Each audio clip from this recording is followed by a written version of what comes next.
Lecture 51, Electromagnetic Induction, and the corresponding Faraday's law governing this. So the lecture explains how EMF is induced using magnetic field, the Faraday's law, the Lenz's law, and the type of induced EMF. So what is electromagnetic induction? It is simply the phenomenon of inducing EMF in a conductor when magnetic flux linking to it changes. If we have a coil having n number of turns of the conductor and flux phi passing through it, then the flux linkage is simply given by psi is equal to n into phi. So Faraday's first law states that whenever this magnetic flux linked to the conductor changes, an EMF is induced. That is possible if we change the core position or if we directly change the flux itself. So the magnitude of EMF is given by the Faraday's second law, which is simply E is equal to minus d psi by dt. Psi is equal to n phi, therefore the formula becomes E is equal to minus n d phi by dt. So the negative sign appears due to the Lenz's law, where Lenz's law states that every effect always opposes its cause. So here the effect is induced EMF and the cause is change in flux. Therefore, the induced EMF will have to oppose the change in flux that produces it. So the physical interpretation states that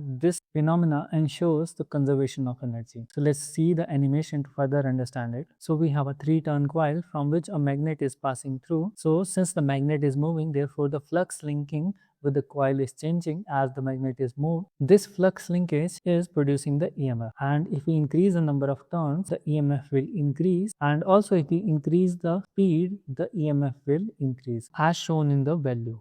Moving on to the methods of inducing EMF. So we can induce EMF using two methods. First is dynamically induced EMF. Here the conductor moves in the magnetic field. So this phenomena forms the basic principle of generator operation. And the second one is statically induced EMF. Here the conductor is stationary but flux is changing. So if we have used alternating current to develop the flux, so alternating current changes, therefore the flux developed by the current also changes, and this will result in statically induced EMF. The phenomena forms the basic principle of the transformer operation. So the magnitude of EMF in the moving conductor is simply given by E is equal to BLV sin theta, where B is the flux density, L is the length of conductor, and V is the velocity of the conductor, and theta is the angle between angle of motion and the magnetic field direction. So let's see the animation to further understand it. So here a conductor of length L is passing through the magnetic field, and the angle between magnetic field direction and the motion is